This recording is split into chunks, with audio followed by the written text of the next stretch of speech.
Master, welcome back again to our channel. Panibagong araw, panibagong kabanata na naman ang pagsumasamayin natin ngayong araw na ito. At kung bago ka sa ating channel, pag-click ang subscribe button and hit the notification bell para updated kayo sa ating mga susunod na videos.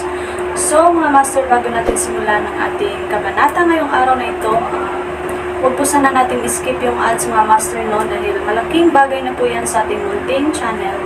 So simulan na natin kabanata ngayong araw na ito. Let's go! Kabanata 2211-2230. Kabanata 2211 walang ideya si James kung ano ang 3,000 sining ng paglilinang. Hindi alintana, dahil nais ni Sophie na magkaroon ng isang sulyap sa kanila, hindi siya napigilan ni James. Sure bagay, hindi sinabi ni James. Naririnig ito, ang tol ng espiritu ay lumabo ang kanyang mga kilay. James, naglalaro ka ba ng pipi o ano? Mayroon ka bang ideya kung gaano kalakas ang 3,000 sining ng paglilinang? Alam mo ba na ang yumaong Emperor Jabari ay napunta sa mahusay na haba upang makuha ang mga ito? Panipi. Hindi sinabi ni James, well, ang pagtingin sa kanila ay hindi masaktan, di ba? Mahal na mahal kita, James. Nakasuot ng isang maliwanag na ngiti, lumingon si Sophie at umalis. Hindi gaanong nagmamalasakit si James. Wala siyang mawawalan ng anuman sa pamamagitan ng pagpapahintulot sa kanya na tumingin sa kanila. Ang tol ng espiritu ay walang sinabi at naiwan. Nanatili si James sa loob ng celestial na tirahan sa buong araw. Kinaumagahan, iniwan niya ang celestial na tirahan, naglakad palabas ng kagubatan, at patungo sa Doncaster City. Sa oras na siya ay dumating, mayroon ng isang pulutong na natipon ng gate ng lungsod. Sila ay lahat ng mga henyo mula sa buong mundo na nais na sumali sa akademikong welcome. Kahit na ang proseso ng pagpasok ay labis na mahigpit, ang mga kinakailangan para sa pagpaparehistro ay simple. Hanggat hindi ka higit sa edad na 50, karapat-dapat kang magparehistro. Dumating si James sa gate ng lungsod at naskan ang kanyang paligid. Batay sa mga konserbatibong pagtatansya, mayroong hindi bababa sa 100,000 mga tao. Sinubukan niyang hanapin si Melanie. Gayunpaman, kahit na nanatili siya sa sambahayan ng Yanes sa loob ng 1 buwan, hindi pa niya nakita ang hitsura ni Melanie. Kaya, hindi niya siya mahanap sa karamihan. Sa palagay ko kailangan kong sumali sa Welcome Academy bago bayaran ang aking mga utang sa kanya, bulong ni James. Pagkatapos, matiyagang naghintay siya. Parami ng parami ang unti-unting lumitaw. Di nagtagal, isang pangkat ng mga tao ang lumitaw sa pader ng lungsod. Nakasuot sila ng parehong kasuotan, kung saan isinulat ang mga salitang Welcome Academy. Maliwanag na sila ay mga alagad ng Welcome Academy. Samantala, ang isang matandang lalaki ay tumayo sa gitna. Nang siya ay lumitaw, ang karamihan ng tao ay tumahimik. Ang lahat ng mga titig ay naayos sa matatandang lalaki. Paumanhin sa pagpapanatiling naghihintay ka, nagsalita ang matatandang lalaki. Maligayang pagdating sa Doncaster City at ang pagsusuri sa Welcome Academy. Ako ang taong nagbabago ng pagsusuri at ang nakatatandang sekta ng akademya. Payagan akong bright ka sa proseso ng pagsusuri. Siya sect elder ay nagsalita, ang pagsusuri ay gaganapin sa pagpipinta ng Moonlit Ridge, isang hindi mabibili na kayamanan ng Welcome Academy. Sa sandaling ipasok mo ang pagpipinta, makakakuha ka ng bawat isa ng isang token, at ang iyong layunin ay upang sakupin ang mga token ng iba. Para sa bawat token na nakukuha mo, mag-gam ka ng 1 punto. Kapag nawala mo ang iyong token, hindi ka kwalipikado sa lugar. Kasabay nito, kailangan mong magtungo sa gitnang rehiyon kung saan matatagpuan ang arena. Sa sandaling pumasok ka sa arena, walang ibang papayagan na kunin ang iyong token. Panipi. Ang video na ito ay edited by Urban Storytelling. Kabanata 2212, mayroon kang limitasyong oras ng 10 araw. Ikaw ay hindi kwalipikado kung hindi ka pumasok sa arena sa gitnang rehiyon sa loob ng 10 araw. Ang bilang ng mga token na iyong nasamsam ay matukoy lamang ang iyong pagraranggo at ang kalaban na iyong itatalaga sa arena. Ang iyong pangunahing layunin ay dapat na dumating sa arena sa lahat ng mga gastos. Panipi. Tandaan, may 10,000 pagbubukas lamang. Kapag 10,000 tao ang pumasok sa arena, ang natitira ay hindi kwalipikado kaagad anuman ang mga token na mayroon ka sa iyong pag-aari. Matapos ang 10,000 tao na pumasok sa arena, isang labanan ang gaganapin upang matukoy ang pagpasok ng 1,000 mga alagad. Nangangahulugan ito na 1,000 tao lamang ang karapat-dapat na sumali sa Welcome Academy. Panipi. Hindi lamang iyon, ngunit ang mga nasa top 10 ay makakakuha ng karapatang maging isa sa mga alagad ng sekta, samantalang ang numero ng isang nangungunang kalahok ay tatanggapin bilang isang panloob na alagad ng punong guro. Inilarawan ng sect elder ang mga patakaran ng proseso ng pagpasok. Naririnig ang paliwanag, halos alam ni James ang tungkol sa mga patakaran. Sa pagpunta sa gitnang rehiyon, makatagpo sila ng maraming mga alagad ng Welcome Academy na makahadlang sa kanilang pag-unlad. Ang pamagat ng direkta sa gitnang rehiyon ay hindi isang madaling gawain. Matapos ipaliwanag ang mga patakaran, ang sekta ay kumalas sa kanyang braso, at isang berdeng ilaw ang lumitaw mula sa kanyang mga manggas. Ang berdeng ilaw na nakalevet sa hangin at naging materialized sa isang malaking pagpipinta ng 1,000 metro ang haba. Lahat, ito ang pagpipinta ng Moonlit Ridge. Magsimula ang pagsusuri, panipi. Habang ang tinig ng sekta ay umusbong, marami ang lumakas sa kalangitan at pumasok sa pagpipinta. Gayunman, si James ay hindi nagmamadali na pumasok. Maraming tao ang natipon sa pader ng lungsod. Ang isang binata na nakasuot ng puting balabal ay tumawid sa kanyang mga braso habang pinapanood niya ang masigasig na pagsusuri na pumapasok sa pagpipinta. Isang babae ang lumakad sa kanya at binati siya ng magalang, Zane. Sinulyapan siya ng lalaki at tinanong ng malamig, may bagay ba? Walang, ang babae ay nagmadali na ibinaba ang kanyang ulo at iniwasan ang kanyang tingin. Sa sandaling iyon, ang sekta ay lumakad sa kanila. Zane, Master, binati siya ni Zane Bridger ng magalang. Ang sekta na si Elder ay nagbuntong hininga. Ang sekta ng pagka-Diyos ay isang hakbang na nauna sa amin sa pamamagitan ng pag-amin ng mga alagad na si Doncaster, kaya sa palagay ko hindi namin maamin ang anumang kilalang mga alagad na natipon dito para sa pagsusuri ngayon ay dapat na ang nabigo sa pag-amin ng Divinity Sect's admission. Proseso lumilitaw na tatalo tayo sa kanila sa darating na kompetisyon muli. Sinabi ni Zane, iyon ay sinabi, walang anumang mga patakaran na nagsasabi na kamakailan lamang ay inamin ang mga alagad na maaaring lumahok sa darating na kompetisyon. Hanggat wala sila sa edad ng titi, karapat-dapat silang sumali. Naniniwala ako na marami pa rin tayong mga may talento na magsasaka sa mga nakababatang henerasyon. Panipi. Sinulyapan ng sekta na si Elder ang mga pagsusuri na pumapasok sa pagpipinta ng Moonlit Ridge at sinabing, hayaan na makahanap tayo ng ilang talento sa oras na ito. Sa lahat ng ito, na-overshadowed kami ng sekta ng pagka-Diyos. Inaasahan ko talaga na makakahanap kami ng ilang mga individual na may napakalaking potensyal at tumayo sa sekta ng pagka-Diyos. Panipi. Sa sandaling iyon, ang mga tonelada ng mga tao ay nagbuhos sa pagpipinta. Nang makita na ang karamihan sa mga pagsusuri ay pumasok, lumukso si James sa hangin at sumali sa kanila. Ang pagpipinta ng Moonlit Ridge ay misteryoso. Mula sa labas, mukhang isang ordinaryong pagpipinta. Gayunpaman, mayroong isa pang mundo sa loob ng pagpipinta. Habang tumitingin si James sa malayo, napagtanto niya na walang katapusan sa paningin. Nagpakita siya sa isang bundok. Pagdating niya, isang puting token na inukit sa mga salitang Welcome Academy, ay nagmula sa kalangitan. Hawak ang token sa kanyang kamay, nagbulong siya, ito ba ang token? Pagkatapos makuha ang kanyang mga bearings, tumungo siya sa direksyon ng gitnang rehiyon. Bago pa man siya gumawa ng ilang mga hakbang, may hamarang sa kanyang landas. Ibigay ang token kung alam mo kung ano ang mabuti para sa iyo. Ngumisi, isang mabilog na lalaki na may hawak na taybak ay nakatayo sa kanyang daan. Sinuri ni James ang lalaki. Nararapat na ang kanyang base sa paglilinang ay nasa unang layer ng Herculean, siya ay nag-sneak.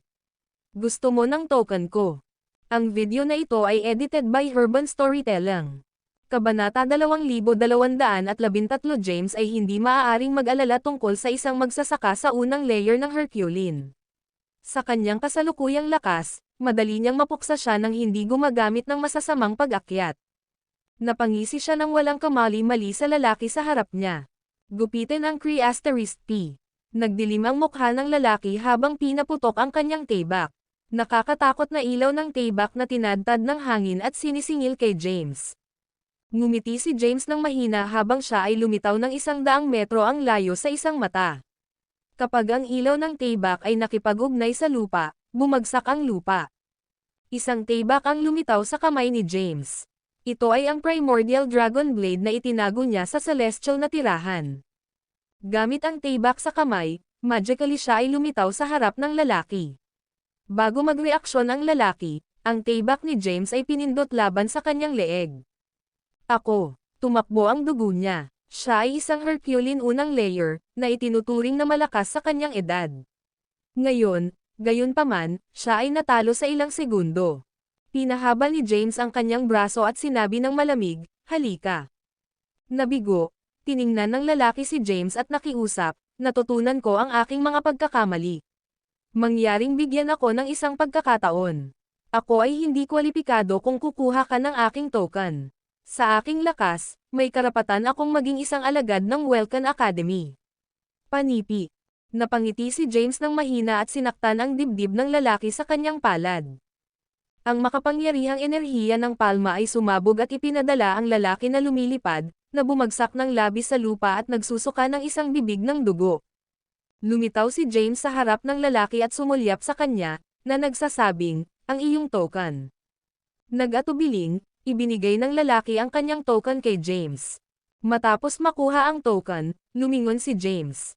Samantala, ang taong nawala ng token ay pilit na inilabas mula sa pagpipinta ng Moonlit Ridge at hindi kwalipikado. Kapag nakuha niya ang kanyang mga bearings, pinilit ni James ang pasulong. Kasabay nito, natagpuan niya ang maraming mga pagsusuri na nakikibahagi sa mabangis na laban-laban sa isa't isa sa pag-asang sakupin ang higit pang mga token para sa kanilang sarili. Alam ni James na tinukoy lamang ng token ang paunang pagraranggo at dahil dito, ay hindi mahalaga. Ang pangunahing layunin ay dapat na magtungo sa arena sa gitnang rehiyon. Samantala, si Melanie ay napapaligiran ng 3 lalaki sa isang lugar na hindi masyadong malayo kay James. "Ang iyong token, Miss." Napapaligiran, nahihilo ang labi niya. Alam niya na hindi siya kwalipikado sa sandaling mawala siya sa token. Wala siyang pagpipilian kundi ang maging isang alagad ng Welcan Academy. Kung hindi man, ang kanyang pamilya ay maiiwasan ng mga Zedons. Gayunpaman, ang 3 lalaki bago ang kanyang pag-agzod ng isang aura na hindi nasa ilalim ng kanya. Bukod, hindi siya tumayo laban sa 3 tao ng sabay-sabay. Please hayaan mo akong umalis. Gusto ko talagang maging isang alagad ng Welcan Academy." Panipi. "Hahaha." Isang tao ang umungal sa pagtawa, sino ang hindi nais na maging isang alagad ng Welcan Academy? Gayunpaman, kailangan mong magkaroon ng ilang mga lakas upang gawin ito. Kaya paano kung dumating ka sa gitnang rehiyon? Sa iyong lakas, hindi mo ito magagawa sa tuktok na libong. Panipi. "Hindi ako susuko. Gagawin ko ang aking makakaya." Sinabi ni Melanie na may pagpapasya sa kanyang mga mata. Pagkatapos, pinatay niya ang kanyang tibak at itinuro ang kanyang mga kalaban, na nagsasabing, "Halika. Dahil mayroon kang isang nais na kamatayan, huwag mo kaming sisihin sa susunod na mangyayari." Naramdaman ni James ang kanyang paligid habang papunta siya sa gitnang rehiyon. Nais niyang hanapin si Melanie at mabayaran ang kanyang mga utang. Kahit na hindi pa niya ito nakita, alam niya kung ano ang naramdaman ng aura ni Melanie.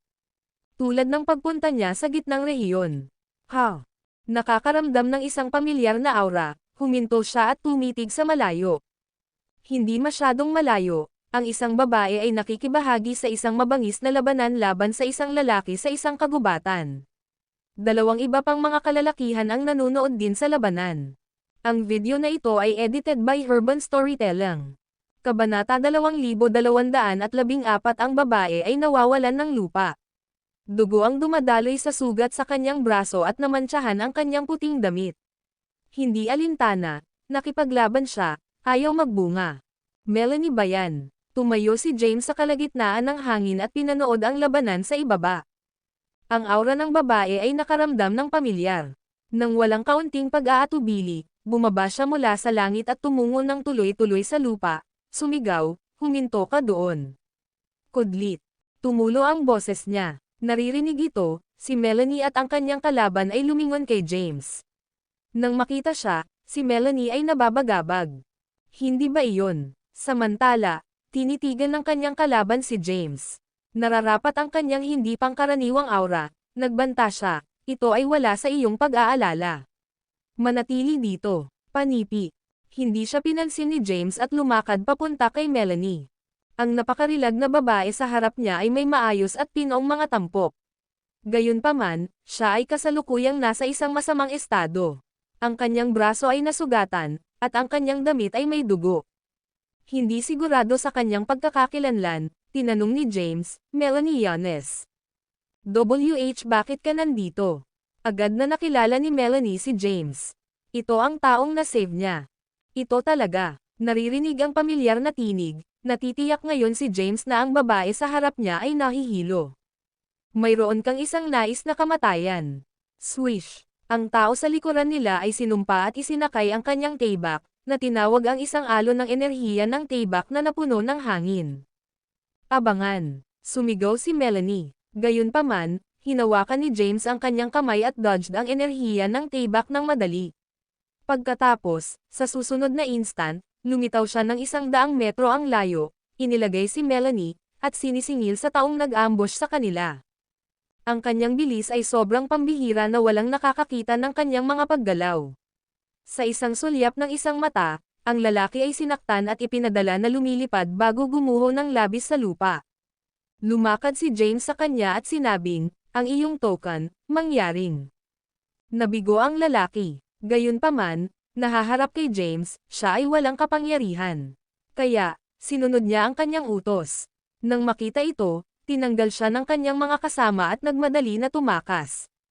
Hindi binigyan ni James si Chase. Gamit ang token sa kamay, lumakad siya patungo kay Melanie. Tumingin siya sa kanya sa sorpresa. Why your pinsala? Alam niya na si James ay nakaranas ng matinding pinsala.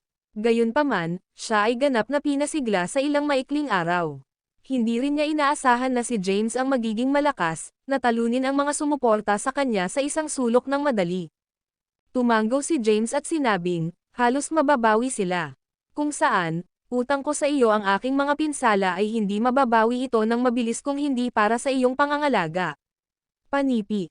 Bakit ka narito sa pagsusuri ng Welcome Academy?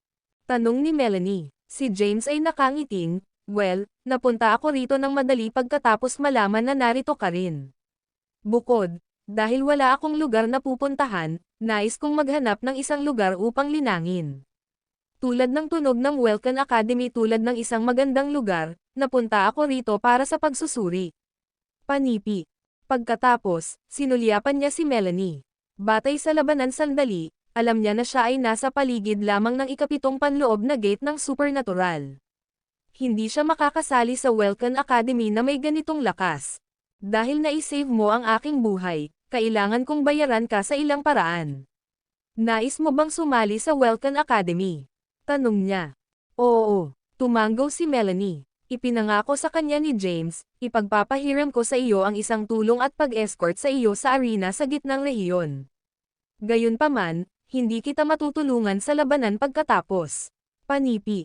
Salamat. Nagpapasalamat si Melanie sa tulong ni James. Ang video na ito ay edited by Urban Storytelling. Kabanata 2215 ang mga kinakailangan para sa pagsali sa Welcome Academy ay mahigpit na mahigpit. Kabilang sa 10,000 mga pagsusuri na matagumpay na pumasok sa arena, 1,000 lamang ang may karapatang sumali sa akademya pagkatapos ng isang labanan. Alam ni Melanie na hindi siya maaaring maging isang alagad ng Welcome Academy na may kasalukuyang lakas. Hindi alintana, kailangan niyang bigyan siya ng makakaya.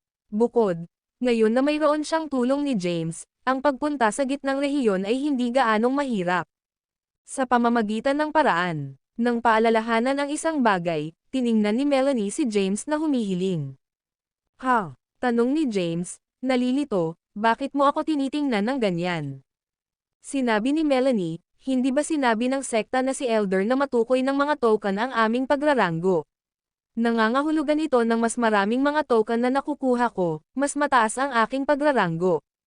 Samantala, ang kasalukuyang pagraranggo ay nagsisilbi lamang upang italaga ang aming mga kalaban. Kung mayroon akong mas mataas na pagraranggo, maaaring makapasok ako sa tuktok na 1,000 kahit na natalo ako sa darating na labanan. Kudlit. Naisip ito ni James. Iyon ay tila ang kaso. Dahil ang bilang ng mga token ay nakakuha ng tinutukoy na pagraranggo ng isa at kasunod ng kalaban ng isang tao, maiiwasan ni Melanie na hindi kwalipikado kung mayroon siyang sapat na bilang ng mga token kahit na siya ay natalo. Iyon ang pakinabang ng pag-agaw ng mga token ngayon. Si maaari mo akong tulungan. Tiningnan niya si James na pakiusap at sinabing, gusto ko talagang sumali sa Welcome Academy. Oo naman, walang problema. Tumanggol si James. Si Melanie ang kanyang tagapagligtas. Paano niya may down ang kanyang kahilingan sa isang kritikal na sandali? Sinabi niya, bibigyan kita ng lahat ng mga token na nasamsam ko ngayon. Natigilan, sinabi ni Melanie, ngunit paano ka? Sinabi ni James na nakangiting, kailangan ko lang pumasok sa arena sa gitnang rehiyon. Tiwala ako sa aking lakas, pagkatapos ng lahat. Ngunit wala akong ideya kung ano ang magiging labanan. Kung pinapayagan ang mga tagumpay na patuloy na mag-isyo ng mga hamon sa mga may mas mataas na ranggo, maaaring mahirap para sa iyo na sumali sa Welcome Academy kahit na mayroon kang sapat na mga token. Pagkatapos ng lahat, ang iyong lakas ay kasalukuyang mahina. Panipi. Sa anumang kaso, kailangan kong subukan.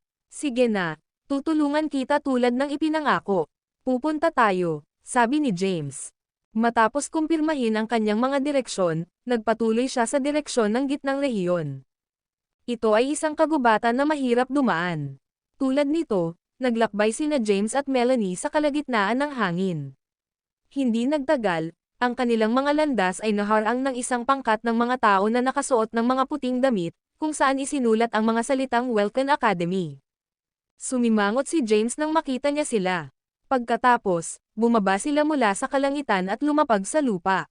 Bulong ni James, ano ang nangyayari dito? Bakit may mga alagad ng Welcome Academy na humaharang sa aming landas sa loob ng pagpipinta ng Moonlit Ridge? Panipi. Ipinaliwanag ni Melanie, narinig ko na ito ay isang normal na bagay na dapat gawin dito. Ipinadala sila rito ng akademya upang madagdagan ang kahirapan ng pagsusuri. Pagkatapos ng lahat, ang Welcome Academy ang nangungunang akademya sa sinaunang kaharian. Kailangan nating dumaan sa maraming mga pag-ikot ng mga hadlang.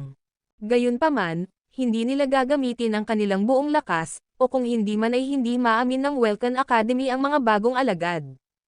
Naririnig ito, naintindihan ni James kung ano ang nangyayari ngayon. Nang makarating ang dalawa sa lupa, isang pangkat ng mga alagad ng akademya ang lumitaw sa harap nila. Pupunta ka ba sa gitnang rehiyon? Ang isa sa kanila ay nakangiting, bago iyon, kailangan mong dumaan sa amin, natatakot ako. Ang video na ito ay edited by Herban Storytelling. Kabanata 2216 sinuri sila ni James. Gayunpaman, habang pinigilan ang kanilang aura, hindi niya maisip ang kanilang lakas. Hindi alintana, tinanong niya, hindi natatakot, kaya ano ang dapat nating gawin? Ito ay napakasimple. Kailangan mo lang makatiis ng 3 suntok. Kung hindi mo akalain na magagawa mo iyon, kumuha ng isang paglalakbay. Gayunpaman, maraming mga mabangis na hayop sa lugar na ito.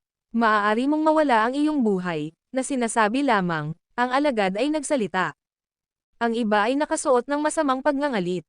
Sa kanila, sina James at Melanie ay simpleng mga anak. Sige pagkatapos, naintindihan. Nakasuot ng isang binubuo na ekspresyon, tinanong ni James, kaya't isa-isa ka bang pumunta ng sabay-sabay? Naririnig ito, natigilan ang mga alagad. Pagkatapos, ang isa sa kanila ay ngumiti at sinabing, arrogant, hindi ba? Sa kasong iyon, payagan akong subukan ang iyong lakas. Panipi. Pag-aalaga ng kanyang taybak, itinuro niya ito kay James. Ang walang hugis na enerhiya ng taybak ay bumagsak sa buong kagubatan, na nagiging sanhi ng mga nahulog na dahon sa lupa upang umikot sa hangin. Unshed ang iyong taybak, kiddo. Ang alagad na nag-brand ng kanyang taybak ay nagsabi, anuman ang kinalabasan ng iyong pagsusuri, ang aking pangalan ay Xavier Malakay. Isa-isip iyon. Panipi.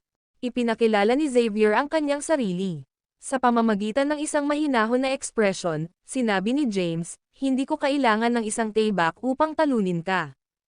Ito ang kauna-unahang pagkakataon na nakatagpo ako ng isang mapagmataas na kabataan. Ngayon, ipapakita ko sa iyo ang tunay na lakas ng Welcan Academy. Panipi. Matapos siyang magsalita ay sinisingil niya si James. Noon, umatras si Melanie sa likuran. Si James, sa kabilang banda, ay nanatili kung saan siya nakatayo. Swish! Nakakatakot na enerhiya ng tibak na tinadtad ng hangin. Tumalon ng 30 metro sa himpapawid, pinapagod ni James ang kanyang pag-atake ng madali. Boom! Habang ang enerhiya ng tibak ay tumama sa lupa, ang lupa ay nanginginig, at isang fissure ang lumitaw sa lupa. Hindi masama, kinolekta ni Xavier ang kanyang sarili bago singilin muli si James. Bago makipag-ugnay kay James, ang malakas na enerhiya ng tibak ay sumabog mula sa kanyang tibak. Nakatayo sa kalagitnaan ng hangin, si James ay nag-stomp sa wala. Pagkatapos, ang malakas na enerhiya ay natipon sa kanyang paa at sinisingil pababa, na nakabangga sa enerhiya ng tibak. Boom! Ang dalawang energies ay bumangga, at ang enerhiya ng tibak ay agad na nabasag. Nakakaramdam ng isang malakas na enerhiya na nagmamadali patungo sa kanya mula sa itaas, nagmadali si Xavier na sumiksik at dodged ang pag-atake. Habang ang malakas na enerhiya ni James ay tumama sa lupa, ang lupa ay nanginginig ng marahas, at ang mga labi ay lumusot sa hangin. Malakas siya. Hindi masama. Hindi ko inaasahan ang isang makapangyarihang tao sa mga pagsusuri. Si Xavier ay nasa malalim na problema ngayon. Marami ang nag-uusap sa mga bulong sa likuran. Sa sandaling inilunsad ni James ang kanyang pag-atake, alam nila kaagad kung gaano siya kalakas. Ang kanyang lakas ay maaaring lumampas pa sa Xavier's. Bagaman pinamamahalaan ni Xavier na yumigtad ang pag-atake, ang kanyang braso ay napunta pagkatapos ng enerhiya na brush sa kanyang katawan. Ang kanyang kamay ay nanginginig, at ang kanyang tibak ay halos nahulog sa lupa. Nagpakita siya ng ilang metro ang layo at tiningnan si James na nakasuot ng isang binubuo na ekspresyon. Pagkatapos, dumilim ang kanyang mukha habang nagbulong siya, medyo malakas siya. Maaari akong talunin kung hindi ko gagamitin ang aking buong lakas. Sa lahat ng panonood dito, mapapahiya ako kung ang salita sa akin ay natalo ng isang eksaminasyon na kumakalat. Panipi. Ang video na ito ay edited by Urban Storytelling. Kabanata 2217 Hindi nais ni Xavier na mapahiya sa harap ng kanya. Sa sandaling iyon, sumulong ang kanyang aura. Malapit na maging seryoso si Xavier. Ngunit mukhang hindi pa ginamit ng examine ang kanyang buong lakas. Nagtataka ako kung ano ang ranggo niya. Panipi. Ang Xavier ay nasa walang kamatayang pag-akyat ng unang hagdanan. Dapat ay hindi siya mapipigilan laban sa sino mang mas mababa sa edad na 50. Panipi. Hindi ba niya sinisira ang mga patakaran sa pamamagitan ng paglabas? Kung sinisisi tayo ng sekta na si Elder. Panipi. Walang dapat alalahanin. Kahit na siya ay natalo, hahayaan lang natin siyang dumaan sa amin. Nadagdagan ang aura ni Xavier, nakipag-usap sila sa mga bulong. Nang madama ang pagtaas ng aura ni Xavier, isang malabong ngiti ang sumulpot sa mukha ni James. Hindi siya natatakot. Brace ang iyong sarili, kiddo. Umungol si Xavier. Pagkatapos, sisingilan siya kay James. Sa isang sulyap ng isang mata, lumitaw siya sa harap niya at sinampal gamit ang kanyang tibak. Ang kanyang diskarte sa tibak ay kakaiba. Maging si James ay makakakita lamang ng isang sulyap ng isang ilaw ng tibak bago lumitaw ang tibak sa harap niya. Nakakakita ito, siya sidestepped at dodged ang pag-atake ng walang kamali-mali. Nang makita niya na napalampas ang kanyang pag-atake, binago ni Xavier ang kanyang mga taktika at sinubukan ang pagsaksak kay James. Ano ang Xavier? Hindi ba iyon ang Meteor Fall Sword Art ng Academy? Isang alagad na bulalas. Si Xavier ay patuloy na bumabagsak kay James. Gayunpaman, pinamamahalaang ni James na umiwas sa kanila ng walang kamali-mali. Kahit na ang diskarte sa tibak ni Xavier ay nagtataglay ng malaking kapangyarihan, hindi siya makarating sa isang hit kay James. Alam ni James na sasali siya sa Welcan Academy sa hinaharap, kaya ayaw niyang ipahiya ang kanyang kalaban. Bukod dito, napunta siya rito upang maghanap ng isang lugar upang mapayapa na linangin at hindi ipinagpapahiya ang kanyang lakas. Matapos ang pag-dodging ng ilang beses pa, lumitaw siya sa malayo at itinaas ang kanyang kamay, na nagsasabing, hindi bababa sa 30 suntok. Dapat ay naipasa na ako, hindi. Panipi. Huminto si Xavier at tiningnan si James, ang kanyang expression grim. Alam niya na hindi pa ginamit ni James ang kanyang buong lakas, subalit hindi niya ito maskrat kahit na ginamit niya ang kanyang pinakamalakas na diskarte sa table. Kung nakipaglaban si James, matalo na siya ng matagal. Nang makita na binigyan siya ni James ng isang out, pinukpok niya ang kanyang table at sinabing, gaano kahanga-hanga. Hindi ko inaasahan ang gayong malakas na pagsusuri sa pagsusuri na ito. Panipi. Napangiti si James ng mahina. Nang matapos ang labanan, lumakad si Melanie sa kanya at balisa tinanong, ayos ka ba? Nakatulig si James, syempre ako. Pagkatapos, lumingon siya upang umalis. Ano sa palagay mo ang ginagawa mo? Sa sandaling iyon, isa pang alagad ang hamarang sa landas ni James. Sinulyapan ni James ang lalaki na humaharang sa kanyang daan. Siya ay isang kabataan na halos 25 taong gulang. Gayunpaman, alam niya na hindi niya dapat hatulan ang isang libro sa pamamagitan ng takip nito. May iba pa ba? Tumingin sa kanya si James at nagtanong. Sinabi ng alagad, maaari kang pumasa, ngunit hindi siya. Tinuro niya si Melanie at sinabi, nagpakita ka ng napakalaking lakas, kaya wala akong pagtutol sa iyo na dumaan. Siya, sa kabilang banda, ay ibang bagay. Panipi. Naririnig ito, pinukpok ni James ang kanyang kilay. Mahigpit na hinawakan ni Melanie ang braso ni James sa takot na may iwan. Tiningnan ni James ang lalaki sa harap niya at tinanong, ngunit paano kung igiit ko? Ang video na ito ay edited by Urban Storytelling. Kabanata 2218, ipakita sa akin kung ano ang nakuha mo. Sige, kung gayon, lahat ba kayo ay nakikipaglaban sa akin ng sabay-sabay? Hindi sinabi ni James. Ikaw ay masyadong mapagmataas, bata. Ang alagad na humaharang sa landas ni James ay umungol at sinabing, ang pangalan ko ay Thorin Wassel. Tandaan ang aking pangalan. Tuturuan kita ng isang aralin na hindi mo malilimutan. Panipi. Nagdilim ang mukha ni James, at nagmadali siyang nagturo kay Melanie, tumayo. Madaling umatras si Melanie sa likuran. Kasabay nito, binuong ni Thorin ang kanyang table. Gayunpaman, tinawag ni James ang lahat ng kanyang lakas at lumitaw bago si Thorin sa pambihirang bilis. Tulad ng brand na si Thorin ang kanyang table, ang kanyang dibdib ay sinaktan. Bago siya magreaksyon, siya ay ipinadala na lumilipad at gumuho ng labis sa lupa, na nagsusuka ng isang bibig ng dugo. Bagaman ang ranggo ni James ay nasa ikalimang layer lamang ng Herculean at ang kanyang pisikal na lakas sa unang hagdanan ng Immortal Ascension, naabot niya ang pinakatanyag ng kanyang ranggo. Tulad nito, ang kanyang lakas ay hindi matukoy ng ranggo lamang. Swish! Habang si Thorin ay ipinadala na lumilipad, ang iba pang mga alagad ay nag-brand ng kanilang mga tibak at nakapaligid kay James. Ang Primordial Dragon Blade ay lumitaw sa kamay ni James, at isinagawa niya ang diskarte sa tibak na itinuro sa kanya ni Sophie. Ang diskarteng ito ng tibak na ito ay hindi mabilang na mga diskarte sa tibak na pinagsama sa isa. Mabilis ang kanyang paggalaw. Bago ang reaksyon ng mga alagad, ang kanilang mga tibak ay nasnap sa kalahati. Sa susunod na instant, lumitaw si James sa likuran nila.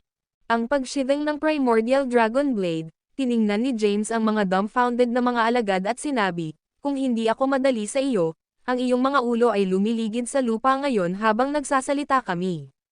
Panipi. Kalmado ang boses niya. Ano ang? Tiningnan ng mga alagad ang kanilang mga tibak sa kawalan ng paniniwala. Samantala, lumakad si Melanie kay James at pinalakas, gaano ka kahanga-hanga sa iyo, James. Hindi ko inaasahan na ikaw ang magiging malakas. Panipi. Hayaan. Pagkatapos, si James turned ay umalis, habang si Melanie ay sumunod sa likuran. Samantala, ang iba pang mga alagad ay tumingin sa isa't isa. Hindi na nila pinangangalagaan si James. Samantala, sa pader ng lungsod sa labas ng mundo. Ang sekta na nakatatanda ay binibigyang pansin ang sitwasyon sa loob ng pagpipinta ng Moonlit Ridge. Master, ang taong iyon ay medyo malakas, sinabi ni Zane nang makita si James na gumanap ang kakaibang pamamaraan ng tibak. Sa katunayan, hinawakan ng sekta na si Elder ang kanyang balbas at sinabi na nakangiting, kahit na siya ay malakas, hindi ito mabigla. Sa aking pag-unawa, Ang sekta ng pagka-Diyos ay umamin ng maraming makapangyarihang mga alagad. Ang isa sa kanila ay kahit na isang grand supernatural. Panipi. Siya ay nagsalita ng inggit. Ang prestihiyo ng Welkan Academy ay wala sa ilalim ng sekta ng pagka-Diyos. Gayunpaman, habang huli na sila sa pag-amin ng mga alagad, ang karamihan sa mga talento ay nag-flop sa sekta ng pagka-Diyos. Nang masaksihan niya ang lakas ni James, nalulugod siya. Zane, masasabi ko na hindi pa niya ginamit ang kanyang buong lakas. Ipasok ang pagpipinta ng Moonlit Ridge at subukan ang kanyang lakas. Panipi. Naririnig ito, pinukpok ni Zane ang kanyang mga kilay at sinabing, Master, may iba pang mga kilalang alagad na naririto ngayon. Bagaman malakas siya, hindi ko akalain na karapat-dapat siya sa aking pansin. Panipi. Ang video na ito ay edited by Urban Storytelling. Kabanata 2219 Zane ay mayabang at walang kabuluhan. Kahit na ipinakita ni James ang napakalaking lakas, hindi siya maaaring mag-alala ng mas kaunti dahil isa siya sa pinakamalakas na magsasaka na tanggapin sa akademikong Welkan sa nakaraang pagsusuri. Kung hindi para sa katotohanan na siya ay bata at medyo mahina kaysa sa mga taong nilinang sa loob ng maraming siglo, pupunta siya sa mundo upang makipagkompetensya para sa Providence. Pagkatapos ng lahat, mayroon pa ring kaunting pagkakaiba-iba ng kapangyarihan sa pagitan niya at ng mga tagalabas ng mga selyadong realms na tumungo sa Earth. Sige, kung gayon, alam kung gaano ang pagmamataas ng kanyang alagad, hindi pinindot ng sekta ang isyo. Sa pagpipinta ng Moonlit Ridge, tumungo si James sa direksyon ng gitnang rehiyon sa tabi ni Melanie. Kasabay nito, nakatagpo sila ng maraming iba pang mga pagsusuri na abala sa pagsisikap na sakupin ang mga token ng iba para sa kanilang sarili. Nang makita ito, random na pinili ni James ang ilan sa kanila at inagaw ang kanilang mga token bago ibigay ang mga ito kay Melanie.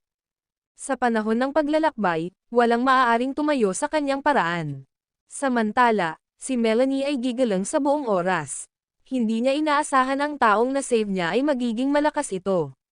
Kung hindi para kay James, siya ay hindi kwalipikado ng matagal dahil siya ay masyadong mahina.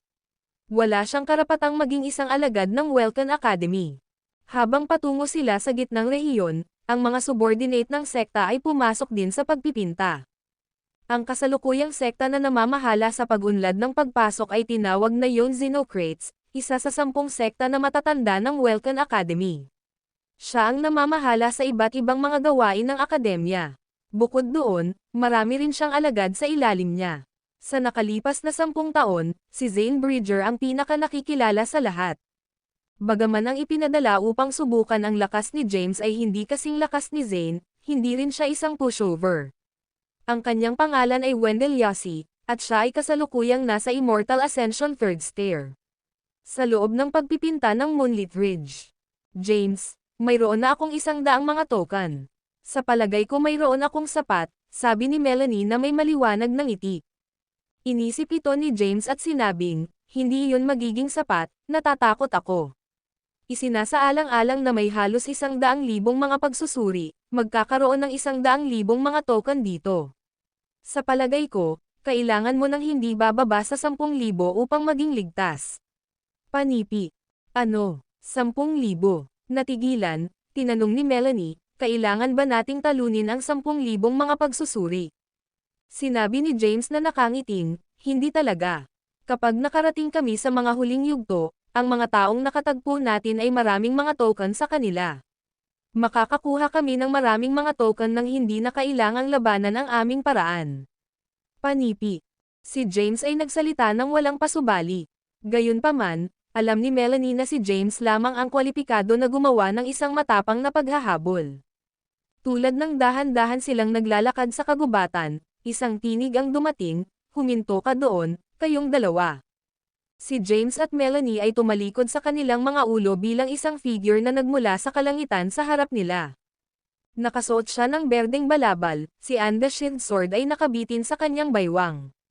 Kahit na siya ay sa halip ordinaryong hitsura, siya ay nagpalabas ng isang medyo charismatic aura. Ang mga salita. Ang Welkan Academy ay isinulat sa balabal. Nang makita ito, agad na alam ni James na siya ay isang alagad ng akademya. Alam niya iyon. Makakatagpo siya ng maraming mga alagad sa daan. Iyon ay dahil narito sila. Dagdagan ang antas ng kahirapan ng pagsusuri at ay disqualify ang mga mahina. James, nang makita na may hamarang sa kanilang landas, mahigpit na hinawakan ni Melanie ang kamay ni James. Pinagsama siya ni James, huwag kang mag-alala, nandito ako. Medyo nakaka-relax siya nang marinig niya ito. Tumingin si James sa lalaking nasa harapan nila at nagtanong, at kailangan ko bang makatiis ng ilan? Suntok mula sa iyo o kailangan kong talunin ka? Panipi. Ang video na ito ay edited by Herban Storytelling. Kabanata 2220 ang tao ay walang iba kundi si Wendell Yasi, na ipinadala ni Sect Elder Yun upang subukan ang lakas ni James. Kasalukuyan siyang nasa ikatlong hagdanan ng Immortal Ascension, isang ranggo na isinasaalang-alang. Makapangyarihan ng marami. Tiningnan ni Wendell si James na may maliwanag na ngiti at sinabing, nasa swerte ka, bata. Napansin ng sekta na sekta ang iyong lakas, at ipinadala ako dito upang subukan ang iyong base sa paglilinang. Kung talunin mo ako, maaari kang sumulong ng direkta sa gitnang rehiyon at masecure ang nangungunang 10 pagbubukas. Panipi. Nagbigay ng paliwanag si Wendell. Naririnig ito, pinukpok ni James ang kanyang kilay. Hindi niya inaasahan na maakit niya ang pansin ng sekta. Pagkatapos ng lahat, napunta siya rito sa Welcome Academy upang linangin sa kapayapaan. Gayunpaman, ito ay isang katanggap-tanggap na senaryo.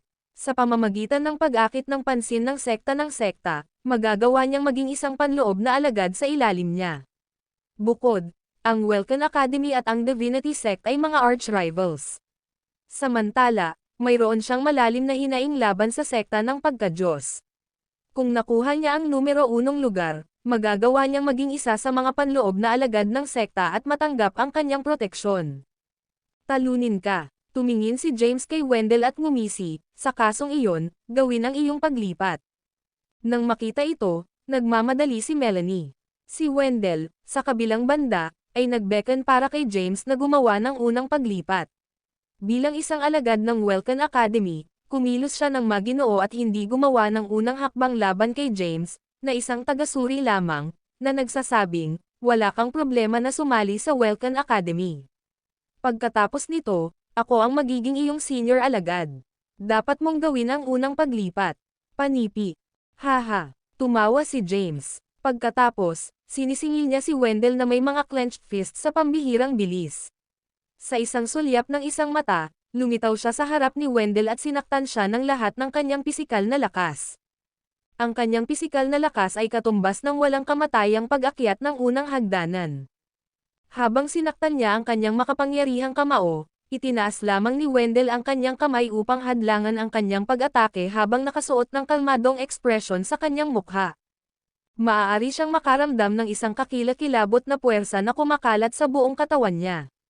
Si Wendell ay walang malay na nag-staggered paatras habang ang kanyang braso ay napunta, at ang sobrang sakit na sakit ay halos nawalan siya ng malay. Sa sandaling sinaktan siya ng kamao ni James, alam niya kaagad kung gaano siya kalakas. Bagaman si James ay isang eksaminasyon lamang sa pagsusuri na ito, hindi siya dapat ma-underestimated. Inihaw ni Wendell ang kanyang mga ngipin at sinabing, sa palagay ko ay pinaliit kita ng kaunti. Pagkatapos, pinalaki niya ang tunay na enerhiya. Kainin mo ito. Matapos siyang magsalita, sinisingil niya si James, na nakilala ang kanyang head-on. Boom! Ang kanilang mga kamao ay bumangga, at ang mga alon ng labanan ay lumusat sa hangin, nag-aalsa ng mga puno at kumalas ng mga bato sa lupa. Agad na ipinadala si James na lumilipad sa pamamagitan ng malakas na enerhiya at sinawsal laban sa mga puno. Sa sandaling si Wendell ay nakipaglaban ng seryoso, si James ay agad na nasa kawalan. Sa sandaling iyon, ang enerhiya ng dugo sa loob ng kanyang katawan ay bumagsak, at nagsusuka siya ng isang bibig ng dugo. Nang makita ito, si Young Xenocrates na nasa labas ng mundo ay sumabog sa isang ngiti at sinabi, maganda siya, dapat kong sabihin. Nagawa niyang makatiis sa suntok ni Wendell. Dapat siya ay hindi bababa sa walang kamatayang pag-akyat ng pangalawang hagdanan o kahit na ang ikatlong hagdanan. Ang ganitong kapangyarihan sa gayong murang edad. Siya ay magiging isang kilalang magsasaka kung maayos na mapangalagaan. Panipi. Si Yon ay nasiyahan sa pagganap ni James, na madaling maging isa sa mga pinakamahusay na pagsusuri sa pagsusuri na ito. Malakas siya, sabi ni Zane na may kaunting pahiwatig ng hindi kasiya siya. Ang kanyang Panginoon ay tila nakakuha ng interes kay James.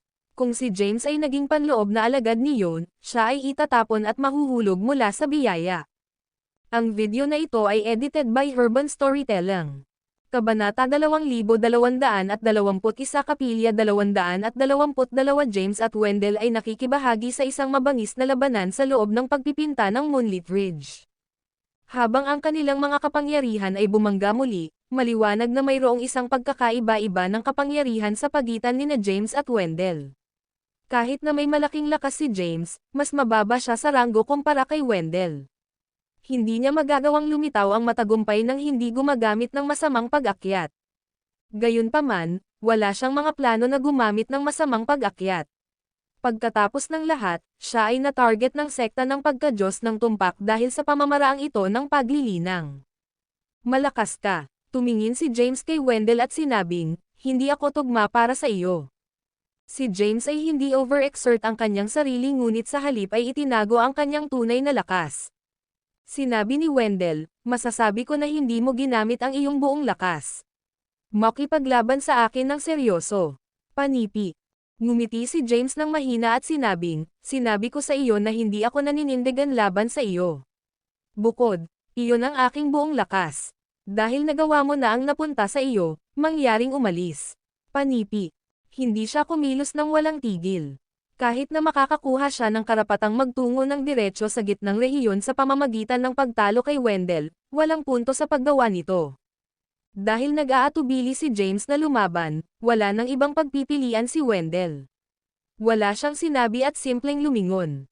Matapos umalis si Wendell, lumakad si Melanie kay James at nagtanong, James, bakit hindi ka lumabas at talunin siya? Ngumiti si James ng mapait at sinabing, ang pagtalo sa kanya ay malapit na imposible para sa akin. Pagkatapos ng lahat, nagtataglay siya ng mas malaking lakas kaysa sa akin. Bukod sa, bilang isang alagad ng Welcome Academy, dapat na magkaroon siya ng maraming makapangyarihang pamamaraan ng paglilinang. Kung lumaban tayo ng seryoso, hindi ako tatayo laban sa kanya. Panipi. Ganun ba? Nagdududa si Melanie. Sa kanya, si James ay sapat na malakas upang manatiling hindi nasaktan matapos ang mga suntok ni Wendell. Magpatuloy tayo. Pagkatapos, lumingon si James. Sa labas ng mundo, matapos umalis sa pagpipinta ng Moonlit Ridge, lumapit si Wendell kay Yon at sinabi ng magalang, Master, tumanggi siyang ipagpatuloy ang labanan. Masasabi ko na hindi niya ginamit ang kanyang buong lakas. Panipi. Tumango si Yon at sinabing, nakita ko, nagawa mo ng maayos, Wendell. Magpahinga ka na. Panipi. Naunawaan. Tumango si Wendell at tumalikod. Sa pagpipinta ng Moonlit Ridge, nagpatuloy sina James at Melanie sa direksyon ng gitnang rehiyon. Gayunpaman, nagpatuloy sila sa bilis ng snail. Iyon ay dahil nais ni James na masecure ang higit pang mga token para kay Melanie. Ang mga magsasaka na nakatagpo nila sa kahabaan ng paraan ay walang banta kay James. Anuman, si James ay hindi kumilos ng walang awa sa pamamagitan ng pag-agaw sa lahat ng kanilang mga token. Hanggat ang mga pagsusuri ay hindi nawala ang lahat ng kanilang mga token, magkakaroon sila ng karapatang ipagpatuloy ang pagsusuri. Di nagtagal, 3 araw ang lumipas sa isang mata. Pagkaraan ng 3 araw, dumating sina James at Melanie sa gitnang rehiyon. Ito ay isang maluwang na piraso ng lupa, kung saan itinayo ang isang arena. Ang arena ay ilang mga kilometro sa parehong haba at lapad at protektado ng isang mahiwagang bilog na magic na nabuo gamit ang mga natatanging mga banal na kasulatan. Ito ay kumikinang ng isang nakasisilaw na puting ilaw. Pagdating nila, walang ibang mga pagsusuri sa lugar. Ilang mga alagad lamang ng Welcome Academy ang makikita. Sa wakas ay ginawa namin ito. Pagdating nila sa gitnang rehiyon, huminga si Melanie ng isang buntong hininga. Pagkatapos nito, mayroon na siyang higit sa 20,000 mga token sa kanyang pag-aari. Dapat itong masecure ang isang medyo solidong lugar sa mga ranggo. Salamat, James. Nagpapasalamat siya sa ginawa ni James para sa kanya. Ngumiti si James at sinabing, walang problema, Melanie. Kung hindi mo ako na-save, hindi ko ito mabawi ng mabilis. Marahil ay namatay na ako sa ilang. Panipi. Naririnig ito, ngumiti si Melanie. Ang video na ito ay edited by Urban Storytelling.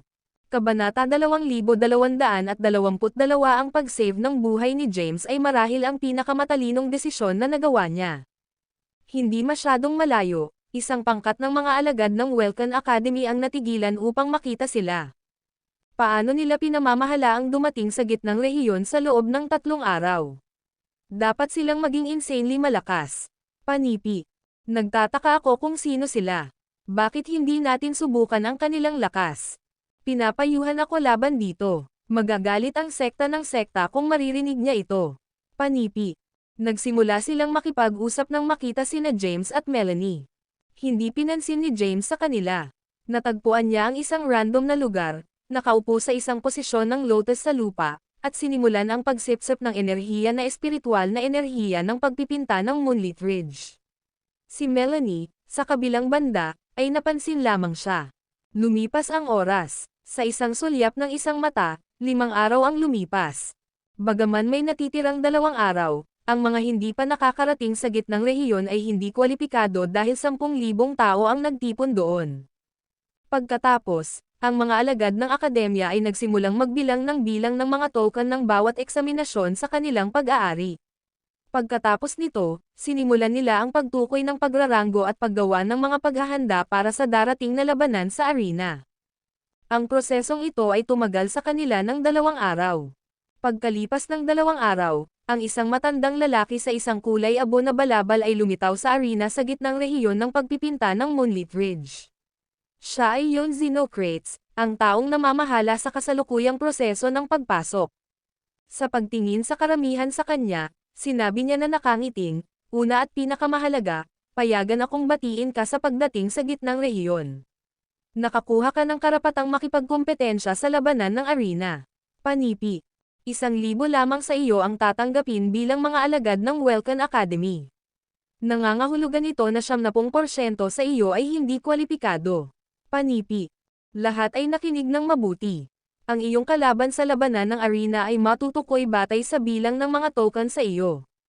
Mayroon ang mga may hindi bababa sa bilang ng mga token ay lalaban-laban sa mga may pinakamataas na bilang ng mga token. Ang nagwagi ay papasok sa susunod na pag-ikot, samantalang ang natalo ay papasok sa mas mababang bracket. Gayunpaman, hindi ito nangangahulugan na ikaw ay kwalipikado kaagad. Ikaw ay random na itinalaga ng isang kalaban sa mas mababang bracket. Kung lumitaw ka ng tagumpay, makakakuha ka pa rin ng karapatang pumasok sa susunod na pag-ikot.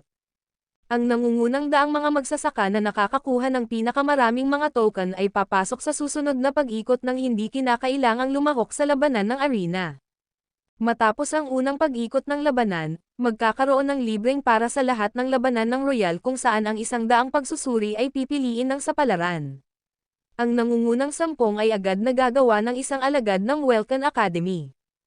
Kung gayon, ang proseso ay magpapatuloy hanggang sa 1,000 mga alagad ang napili. Pagkatapos, magkakaroon ng karagdagang pag-ikot upang matukoy ang nangungunang 10 pagsusuri. Dapat kong ipaliwanag ang mga patakaran pagkatapos ng tuktok na libo ay napagpasyahan. Panipi. Naiintindihan ba iyon? Tumulo ang boses ni Yon. Oo. Ang karamihan ng tao ay nagsabi ng magkakaisa. Tumingin si James kay Melanie sa tabi niya at tinanong, ano ang ranggo mo?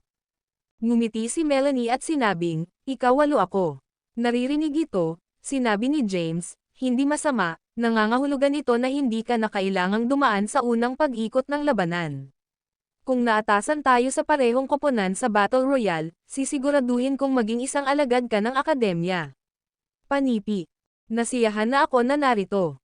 Nagpapasalamat si Melanie sa tulong ni James. Mahina siya. Kung hindi para sa tulong ni James, hindi siya makarating sa gitnang rehiyon at nasa top 10. Bagaman maaari siyang sumulong ng diretsyo sa susunod na pag-ikot, alam niya na hindi siya kwalipikado sa Battle Royale. Ngayon, maaari lamang siyang umasa sa kanyang swerte. Kung naatasan si James sa parehong koponan tulad niya, ginagarantiyahan siya na isang alagad ng Welcome Academy. Gayunpaman, magiging maswerte ba siya? Ang video na ito ay edited by Urban Storytelling. Kabanata 2223 si Melanie ay walang pag-asa tungkol sa kanyang swerte.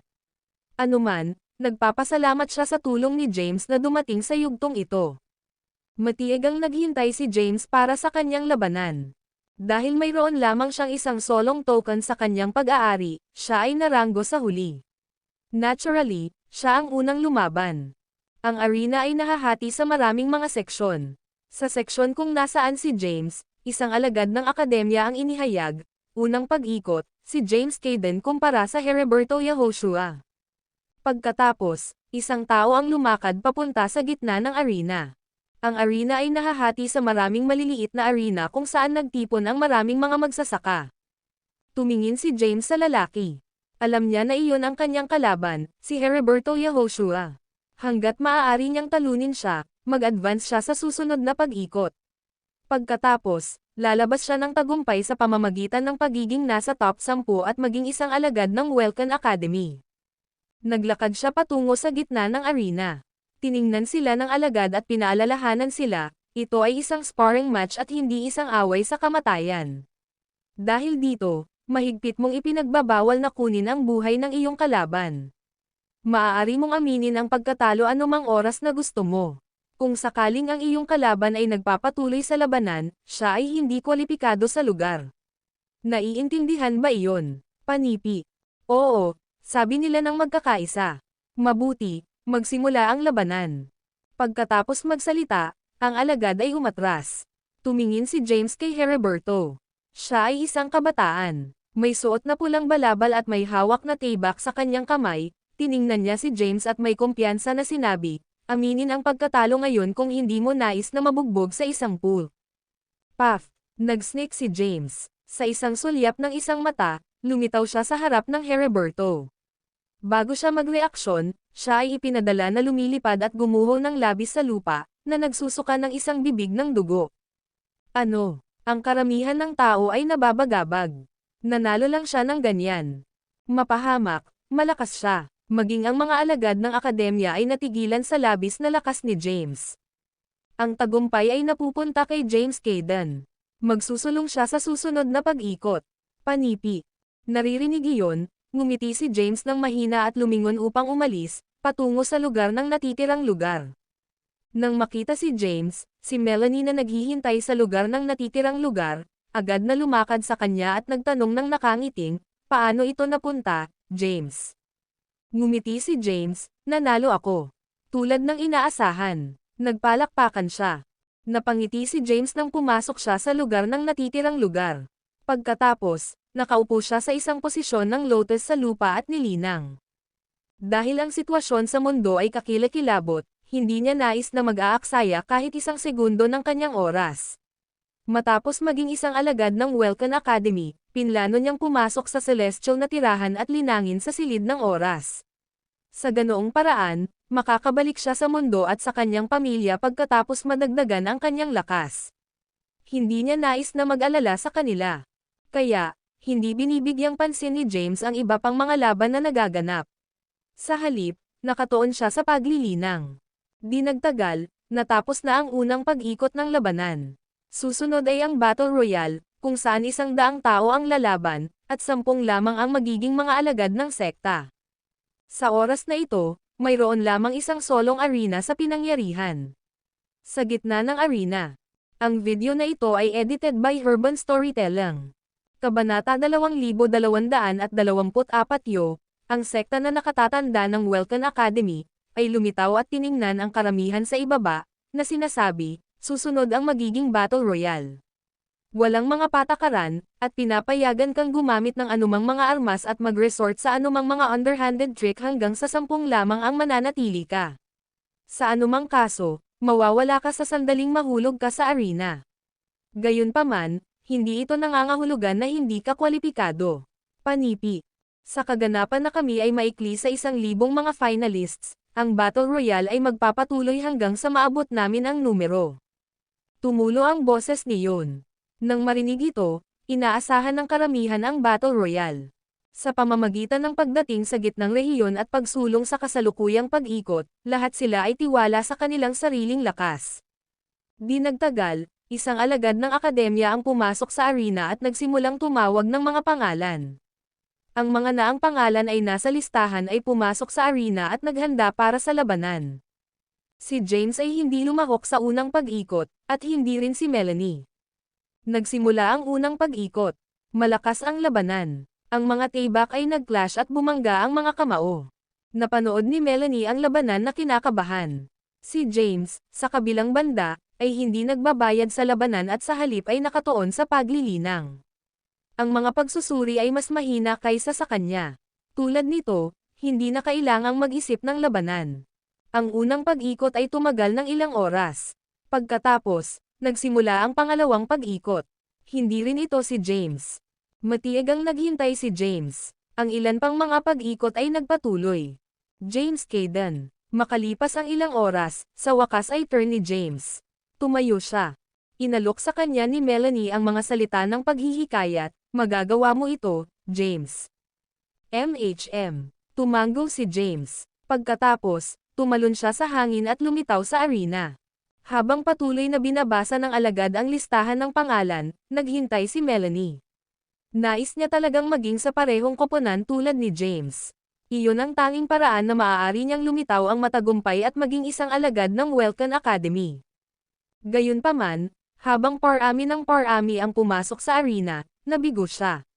Mayroon ng higit sa 70 tao sa arena.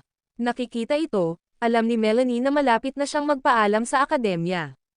Kung wala ang tulong ni James, hindi siya kwalipikado ng walang pag-aalinlangan.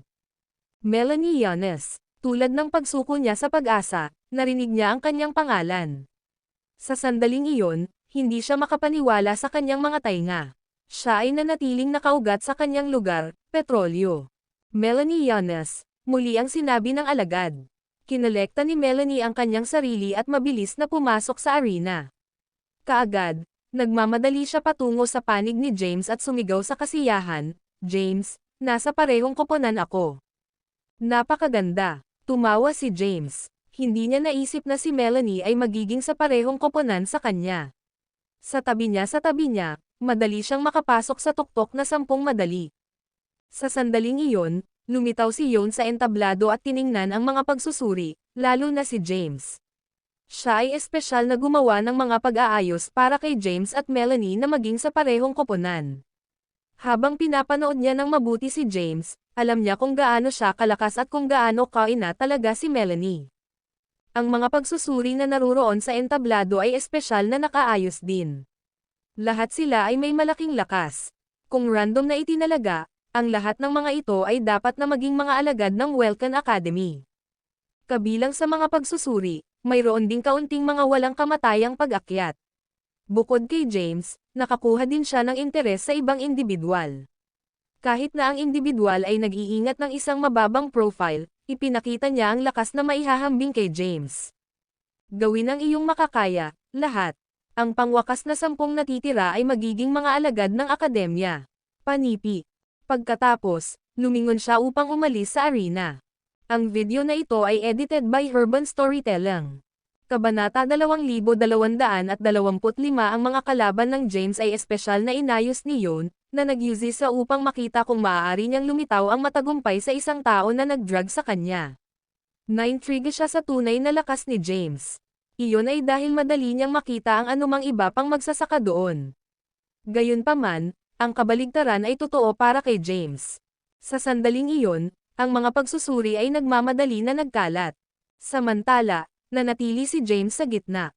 Pag-scan ng kanyang paligid, tiningnan niya si Melanie at inutusan siya, manatiling malapit, at huwag gumalaw sa iyong sarili. Kung nahuhulog ka sa arena, mawawalan ka ng karapatang pumasok sa akademya. Panipi. Gusto ko. Tumango si Melanie. Si James ang kanyang huling pag-asa. Kung wala ang kanyang proteksyon, makakasali siya sa Welcome Academy. Sa arena, ang lahat ay nasa mataas na alerto, frantically na naghahanap para sa mga mahina na kumatok sa kanila sa labanan.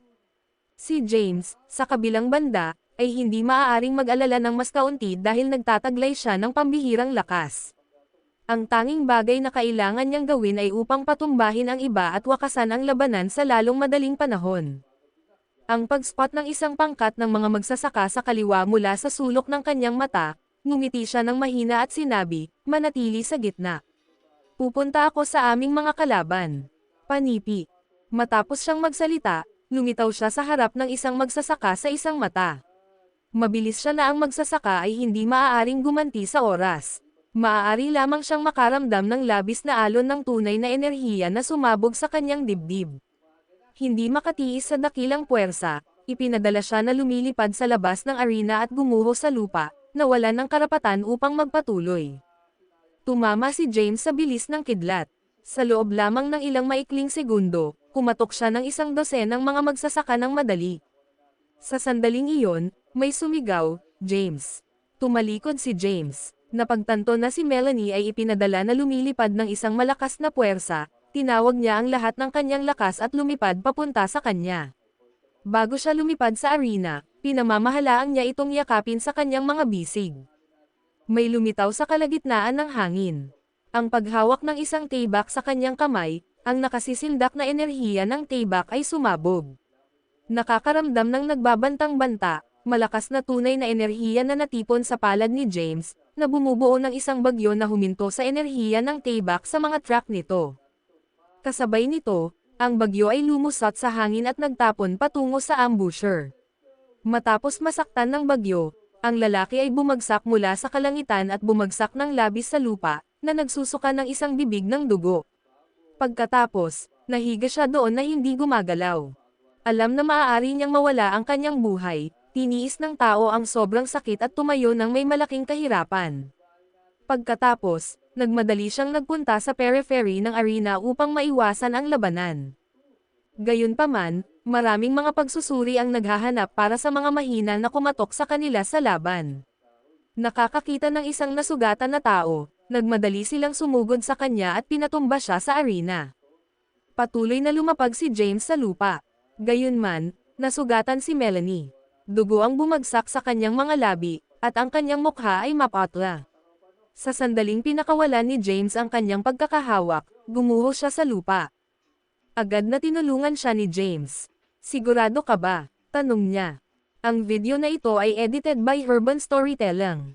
Kabanata 2226. Gayunpaman, halos kaagad, isang pangkat ng mga magsasaka ang lumapit sa kanila. Nawala. Nagdilim ang mukha ni James habang pinalabas niya ang isang kakilakilabot na aura. Pagkatapos, iniwas niya ang kanyang braso, na tinawag ang isang bagyo sa kanyang tunay na enerhiya. Nakikita ito, ang mga magsasaka ay nagmamadali na tumagilid paatras. Matapos malaman ang lakas ni James, walang nang-ahas na lumapit sa kanya. Umupo si Melanie sa lupa, namutla ang kanyang mukha. Sa sobrang kahirapan, sinabi niya, "Nasugatan ako, James. Iwanan mo lang ako maging. Ayokong i-drug ka. Kung hindi ka kwalipikado dahil sa akin, makakasala ako sa buong buhay." Panipi. Ngumiti si James ng mahina at sinabing, "Dahil sa pangako ko, itatago ko ang aking salita. Tiyak na gagawin kitang alagad ng Welcome Academy." Panipi. Pagkatapos, itinaas niya ang kanyang braso, at ang isang kawad ng bakal ay nahulog mula sa kanyang mga manggas, na nagbago sa maraming mga karayom na pilak. Sa paghawak ng crucifix sa kanyang kamay, tinatrato niya ang mga pinsala ni Melanie. Di nagtagal, gumaling ang kanyang mga pinsala. "Ano ito?" Natigilan siya. Napangiti si James ng mahina at walang sinabi, na nag-iimbak ng crucifix. Tumayo si Melanie na may nakagulat na hitsura sa kanyang mukha. Kahit na siya ay nasugatan sandali lamang, ang kanyang mga pinsala ay ganap na gumaling. Ano man ang ginamit ni James upang pagalingin siya ay mas epektibo kaysa sa mga elixir. Ang Primordial Dragon Blade ay naging material sa kamay ni James. Hawak ang taybak sa isang kamay at hinawakan ang braso ni Melanie sa isa pa, napansin niya ang magulong arena. Pagkatapos, lumipat siya sa bilis ng kidlat sa paligid ng lugar, na bumagsak sa Primordial Dragon Blade. Habang sumabog ang lakas ng enerhiya ng taybak, ang kalapit na mga magsasaka lahat ay nag-staggered. Paatras. Matapos mapanood ang labanan na nagbukas sa arena, sinabi ni Zane Bridger, "Master, lumilitaw na ang iyong mga pag-aayos ay hindi gumana ayon sa inilaan. Ang mga magsasaka sa ang walang kamatayang pag-akyat ay iniiwasan ang pakikipaglaban ng direkta laban kay James. Samantala, wala nang iba. Maaaring tumayo ng isang pagkakataon laban kay James. Panipi. Pinanood ni Yon ang arena at nagbulong, upang isipin na maipakita niya ang ganoon. Lakas kapag may nag-drag sa kanya, siya ay isang bihirang talento talaga. Panipi. Hindi ako sam-asang-ayon. Hindi nasisiyahan, sinabi ni Zane, siya ay higit sa walang kamatayang pag-akyat ng pangatlo. Hagdanan, tulad ni Wendell. Maraming iba pang mga alagad na may katulad na lakas na ay pinasok sa akademya sa nakaraang mga pagsusuri. Panipi. Sa katunayan, sabi ni Yon, hindi ako magkakaroon ng interes sa kanya sa nakaraan. Marahil ako. Maaaring makuha ang aking pag-asa matapos ang mga talento ay nag-flop sa sekta ng pagka-Diyos. Panipi. Matapos siyang magsalita, nagbuntong hininga siya. Ang mga pagsusuri sa kasalukuyang pagsusuri ay masyadong mahina. 10 taon na ang nakalilipas. Ang mga magsasaka sa ikatlong hagdanan ng walang kamatayang pag-akyat ay magiging normal lamang. Mga alagad, bumalik noon, ang nangungunang 10 ay binubuo ng hindi bababa sa ikalimang hagdanan at sa itaas. Samantala, ang magsasaka sa unang lugar ay nasa Immortal Ascension's ikawalong hagdanan. Siya ay umabot sa rurok ng ika-9 na hagdanan at napunta sa mundo para sa Providence. Sa arena, kasama ang Primordial Dragon Blade sa kamay at Melanie sa tabi niya, James. Ginamit ang kanyang pisikal na lakas at totoong enerhiya upang talunin ang bawat kalaban na tumayo sa kanilang landas. Katulad nito, ang iba pang mga magsasaka sa walang kamatayang pag-akyat ay kumakatok sa mahina. Mga mula sa arena, di nagtagal, 10 lamang ang nanatili. Nang makita ito, pinalo ni James ang kanyang tayback. Sa sandaling iyon, pumasok si Yon sa arena at tumingin sa kanila, na nagsasabing nakangiting. Binabati kita sa pagiging mga alagad ng Welcan Academy. Mangyaring magpahinga para sa ngayon. Panipi. Naririnig ito, hindi makapaniwala si Melanie sa kanyang mga tainga. AM ngayon ay isang alagad ng Welcan Academy. Ito ay parang isang panaginip sa kanya. Halika, umalis na tayo, sabi ni James. Naririnig ito, nakolekta ni Melanie ang kanyang sarili at nagpasalamat sa kanya, maraming salamat, James. Panipi. Nakangiting sabi ni James, well, nailigtas mo ang aking buhay, pagkatapos ng lahat. Ang video na ito ay edited by Urban Storytelling. Kabanata 2227 tulad ng iba pang mga pagsusuri ay masyadong mahina, pinamamahalaang ni James na maging isang alagad ng Welcan Academy sa tabi ni Melanie. Pagkatapos ng labanan, tumungo sila sa lugar ng natitirang lugar at nagpahinga. Kapag siya ay naging isang alagad ng akademya, si Melanie ay patuloy na nagpapasalamat kay James ng labis, kung saan ngumiti lamang si James at walang sinabi. Ang iba pang mga laban ay naganap. Ang ilang mga pagsusuri ay hindi kwalipikado, habang ang isang napiling ilang ay maaaring lumitaw na matagumpay. Matapos ang isang mabangis na labanan, 1,000 mga alagad ang napili. Binabati kita sa pagiging mga alagad ng Welcan Academy, boses ni Yon. Magkakaroon ng isa pang labanan na tumutukoy sa nangungunang 10 ranggo. Tandaan na maraming mga benepisyo sa pagiging nasa nangungunang 10. Halimbawa, makakakuha ka ng karapatang tanggapin bilang isang alagad ng mga matatanda ng sekta, samantalang ang magsasaka sa unang lugar ay pinahihintulutan na tanggapin bilang isang alagad ng punong guro. Bukod doon, ang nangungunang 10 ay makakakuha ng karapatang pumasok sa silid ng library ng Welcan Academy at pumili ng isang supernatural na kapangyarihan na gusto mo.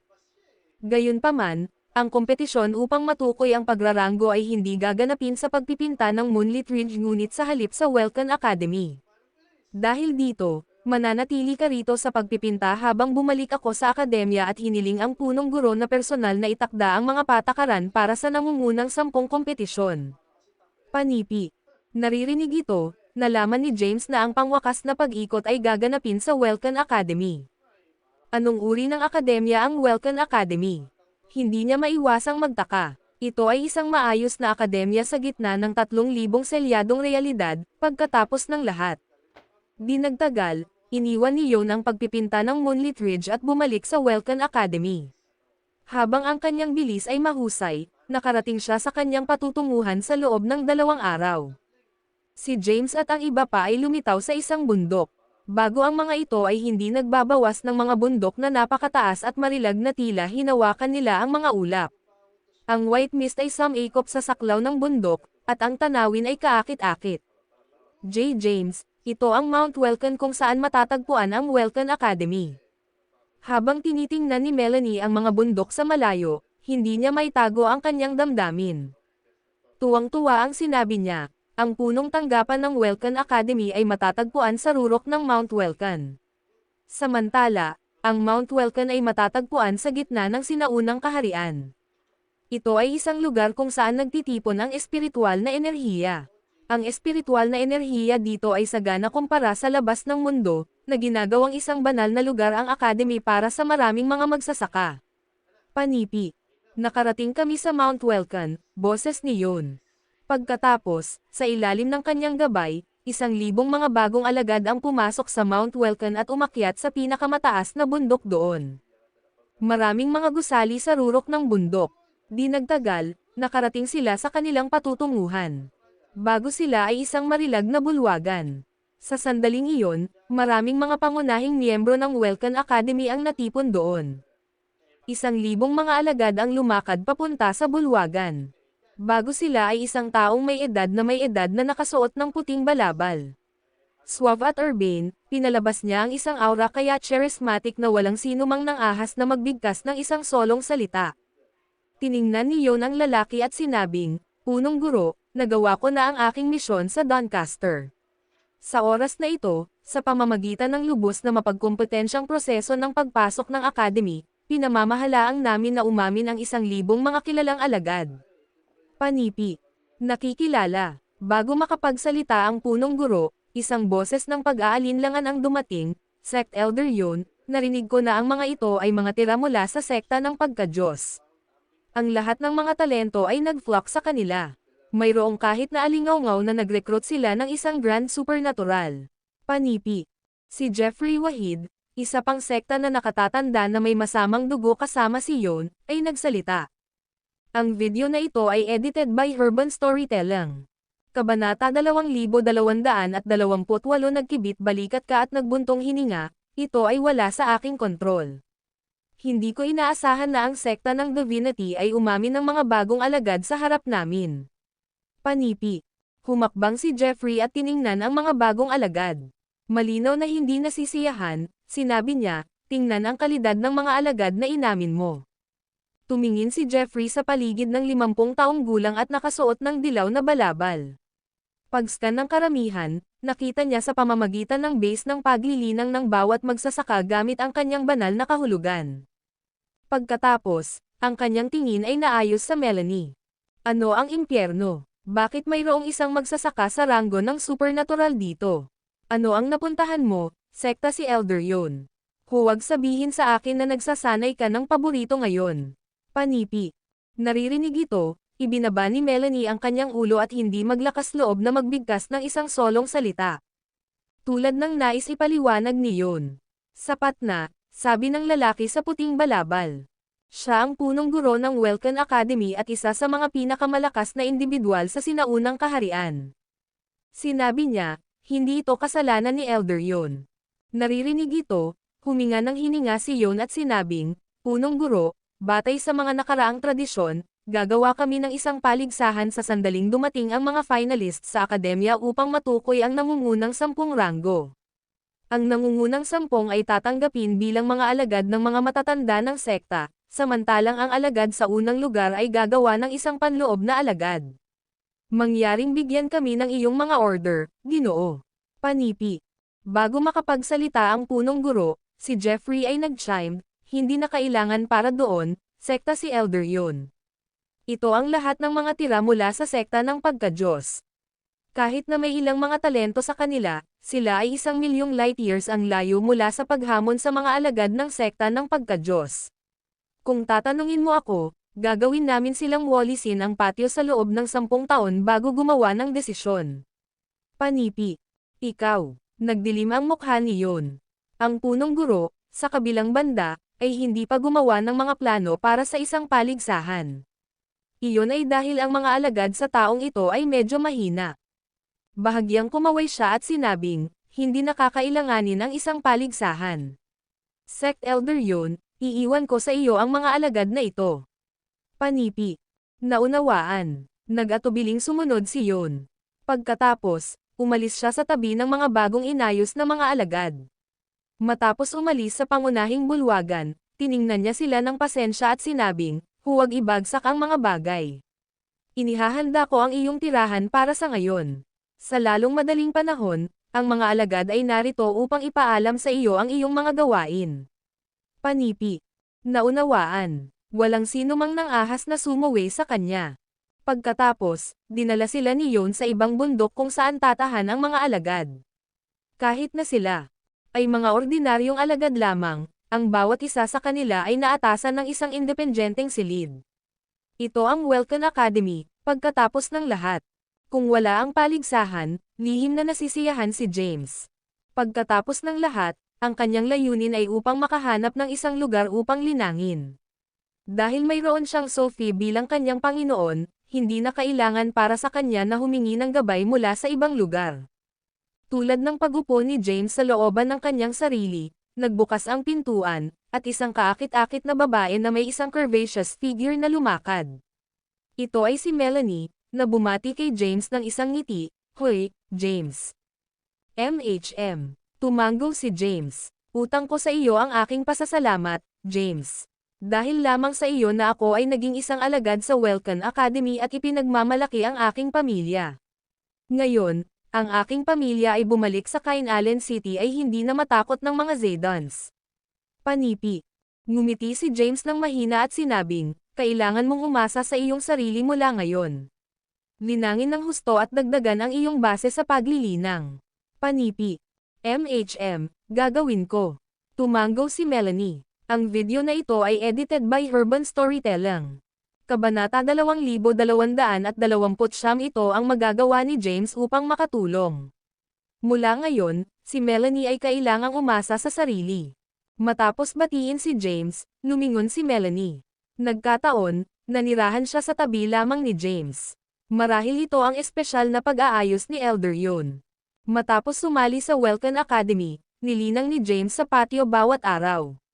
Kahit na nais niyang pumasok sa silid ng oras ng pag-abot ng Celestial, nag-aalala siya na siya ay bibigyan ng mga gawain ng kanyang mga nakatatanda.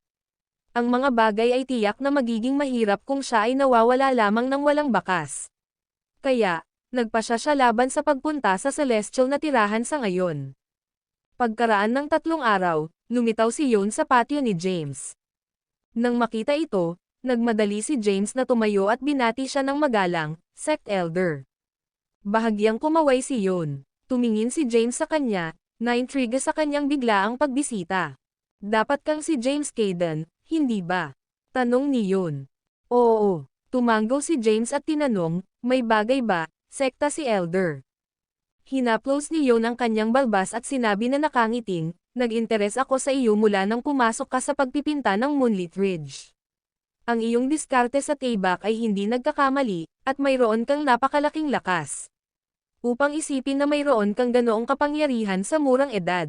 Dapat kong sabihin na ikaw ang pinakakilalang alagad ng pagsusuri na ito." Panipi. "Pinagpapasukan mo ako." Si James ay mapagpakumbaba. "Gusto mo bang maging alagad ko?" tanong ni Yon. Panipi tuldok panipi. Pakinggan ito, sandali na nagyelo si James bago magtanong, "Patawad." Sinabi ni Yon, "Dahil nagpakita ka ng malaking potensyal, may plano akong aminin ka bilang aking alagad. Siyempre, hindi kita pipilitin kung ayaw mong gawin ito." Panipi. Nawala si James sa pagmumuni-muni. Makalipas ang ilang oras, tinanong niya, "Ano ang makukuha ko bilang kapalit sa pamamagitan ng pagiging iyong alagad?" "Ha. Umungol si Yon sa pagtawa at sinabing, "Well, hindi ko mabilang silang lahat. Para sa isa, ang mga ordinaryong alagad ng akademya ay kailangang patuloy na magtrabaho sa bukid. Sa pamamagitan ng pagiging aking alagad, ikaw ay may exempt mula sa lahat ng iyon. Bukod, ang ilan sa mga tagapagturo ng akademya ay paminsan-minsan ay magtataglay ng mga klase. Sa pamamagitan ng pagiging aking alagad, makakakuha ka ng pag-access sa VIP sa mga klase." Panipi. Naririnig ito, naniniwala si James na ito ay isang makatarungang pakikitungo. Hindi bababa sa magkakaroon ng isang sekta na si Elder na nagpoprotekta sa kanya mula sa mga banta sa labas. Batay sa kanyang nakaraang mga kalkulasyon, pinlano niyang masecure ang unang lugar at maging alagad ng punong guro. Gayunpaman, ang isa sa mga matatanda ng sekta ay naniniwala na walang punto sa pag-aayos ng isang paligsahan dahil ang mga alagad sa taong ito ay karaniwan sa lakas. Madaling lumuhad si James. Mangyaring dalhin mo ako bilang iyong alagad. Isang ngiti ang sumulpot sa mukha ni Yon habang sinabi niya, mangyaring bumangon. Tumayo si James. Tinanong ni Yon, sa lahat ng ito, hindi ko makita ang iyong tunay na lakas. Hindi ko maramdaman ang anumang pagbabago-bago ng tunay na enerhiya sa loob ng iyong katawan. Nilinang mo ba ang ilang uri ng paraan ng paglilinang upang maitago ang iyong tunay na enerhiya? Sa pamamagitan ng paraan, anong ranggo ka ngayon? Panipi. Naakit ni James ang atensyon ni Yon dahil ang huli ay hindi makita sa pamamagitan ng kanyang tunay na lakas. Ngumiti si James at tumango, oo. Nilinang niya ang pag-akyat ng sakripisyo, at mayroon na ngayong mga enerhiya na dagat sa kanyang mga puntos ng acupuncture kung saan maaari niyang maiimbak ang tunay na enerhiya. Hanggat hindi niya pinapagaling ang tunay na enerhiya, walang makakakita sa pamamagitan ng kanyang lakas. Nakaharap sa kanyang Panginoon, pinili niyang ibunyag ang kanyang lakas. Kahit na nasa ikalimang layer lang ako ng Herculean, nilinang ko ang aking pisikal na katawan. Ang aking pisikal na lakas ay katumbas na ngayon sa isang magsasaka sa unang hagdanan ng Immortal Ascension. Kudlit. Naririnig ito, natigilan si Yon. Ang ikalimang layer ng Herculean ngunit may pisikal na lakas sa unang hagdanan ng Immortal Ascension. Ang video na ito ay edited by Urban Storytelling. Kabanata 2230 natigilan ang iyong. Bilang isang magsasaka, alam niya kung gaano kahirap na linangin ang pisikal na katawan. Ang isa ay kailangang sumailalim sa mahusay na mga ordil na palagi upang madagdagan ang pisikal na lakas ng isang tao. Bukod, kahit na si James ay may mas mababang ranggo kaysa kay Wendell, nagawa niyang tumayo laban sa kanya. Ito ay simpleng hindi makapaniwala. Sa sandaling iyon, nasisiyahan siya. Si James ay magiging isang kakilakilabot na kaaway para sa kanyang mga kaaway kung maayos na mapangalagaan. Sa isa pang dekada o dalawa, maaari niyang makipagkompetensya laban sa mga nagtungo sa Earth para sa Providence. Hindi maitago ni Yon ang kanyang kagalakan. Napakaganda, aniya. Si James, sa kabilang banda, ay ngumiti ng mahina. Kung alam ni Yon na nilinang niya ang sakripisyo ng pag-akyat, ang paraan ng paglilinang ng lagda ng primordial banal na lahi ng ape, siya ay lubos na mabigla. Mayroon akong mataas na pag-asa para sa iyo, James. Ang Grand Tournament ng Sinaunang Realms ay nasa atin. Hanggat ikaw ay nasa ibaba ng edad na 50, karapat-dapat kang lumahok sa paligsahan. Kudlit. Ang Grand Tournament. Nag-furrow si James ng kilay niya. Ipinaliwanag ni Yon, ito ay isang decennial na pagtitipon ng sinaunang kaharian, kung saan ang mga henyo mula sa lahat ng mga sekta at akademya ay makikilahok. Makakakuha ka ng napakalaking benepisyo sa pamamagitan ng pagkuha ng unang lugar. Hindi alintana, makakakuha ka ng karapatang pumasok sa Dragon Abyss hanggat ikaw ay nasa pinakamataas na 10. Naririnig ito, tinanong ni James, ano ang Dragon Abyss? Sinabi ni Yon, ang alamat ay ito na kung saan natugunan ng banal na dragon ang pagtatapos nito. Dahil dito, ang Dragon Abyss ay puno ng aura ng dragon. Ang Dragon Abyss ay bubukas lamang isang beses bawat 10 taon, at sa bawat oras, 10 individual lamang ang pinapayagan. Panipi. Ang Dragon Energy ay lubos na kapakipakinabang sa pisikal na katawan. Tulad nito, bilang isang magsasaka ng pisikal na katawan, ang iyong pisikal na lakas ay tataas ng mga lips at hangganan kung pinapayagan kang pumasok. Panipi. Naririnig ito, napagtanto na lumitaw sa mukha ni James. Tinanong niya, sa kasong iyon, ano ang mga ranggo ng mga nakikilahok? Sinabi ni Yon, batay sa impormasyong mayroon ako, ang sekta ng Divinity ay may Grand Supernatural na kasalukuyang nasa ika-6 na hagdanan ng Immortal Ascension. Tulad ng 1 taon. Nananatili hanggang sa Grand Tournament, hindi sa banggitin na maayos siyang mapangalagaan ng sekta ng pagka-Diyos, maaari pa niyang maabot ang ika-7 o ika-8 hagdanan. Panipi. Masiraan ng loob iyon. Nag-furrow si James ng kilay niya. Sa katunayan, ang pagkakaroon ng gayong lakas sa gayong edad ay tunay na nakakatakot. Bumantong hininga si Yon. Tinanong ni James, ano ang tungkol sa iba pang mga sekta? Umiling-iling si Yon at sinabing, hindi ko rin alam. Gayunpaman, ang pinakamalakas na akademya ng Welkan ng iyong henerasyon ay nasa Immortal Ascension's 5th o 6th stair. Upang maging lantad, hindi gaanong nagmamalasakit si James tungkol sa gayong lakas. Hanggat ginamit niya ang pag-akyat ng sakripisyo, magagawa niyang talunin ang mga ito ng madali. Gayunpaman, ngayon na siya ay nasa sinaunang kaharian, hindi na niya magagamit ang hindi kanais-nais na pag-akyat. Bukod doon, ipinagbabawal din siya sa paggamit ng demonyong lotus. Mula ngayon, panatilihin niya ang enerhiya ng demonyo sa loob ng kanyang katawan sa ilalim ng kontrol. Kung sila ay tumagas, ang mga kahihinatnan ay magiging nakapipinsala. Master, labis mong pinalaki ako. Sinabi ni James, may 1 taon lamang ang natitira hanggang sa Grand Tournament, gayon pa man ako sa ika-5 layer ng Herculean. Mayroon akong isang mahabang paraan upang pumunta bago maabot ang walang kamatayang ranggo ng pag-akyat. Kahit na ang aking pisikal na lakas ay medyo mas malakas, nasa unang hagdanan lamang ako ng walang kamatayang pag-akyat. Wala ako kumpara sa iba pang mga mapaghamon. Panipi. Bumantong hininga si Yon. Si James ay nasa loob lamang ng 30 taong gulang. Kung ang Grand Tournament ay ipinagpaliban ng ilang taon, tiyak na lalabas si James na matagumpay sa kanyang lakas. Sa anumang kaso, susubukan natin ito. Dahil ako ngayon ang iyong Panginoon, lilikha ako ng isang plano sa paglilinang para sa iyo at dagdagan ang iyong ranggo hanggat maaari sa 1 taon. Panipi.